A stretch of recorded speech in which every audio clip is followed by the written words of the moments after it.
برای ساخت این گل نیاز داریم به کفچین، انبر و سیم. اول می‌ریم با دست سیم رو خوب صافش می‌کنیم.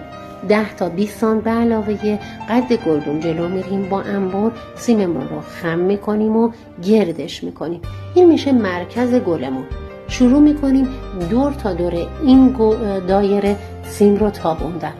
5-6 دور که تابوندیم به اون اندازه دلخواهمون که رسید، من اینجا از سایز 0.8 استفاده کردم، برای همین 6 دور تابوندم، ولی اگر که سیمتون ضخیم‌تره تا 10 دورم میتونین بتابونین و گل بزرگتری میده.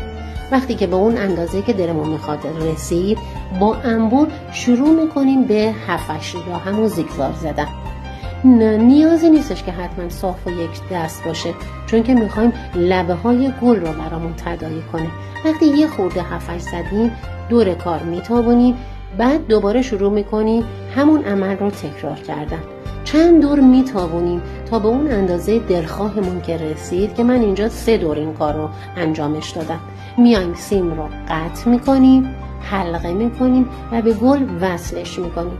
تقریبا تا اینجای کار گلمون آماده است. بعد مرکز گل رو به سمت بیرون میدیمش که شکل فنری شکل پیدا بکنه.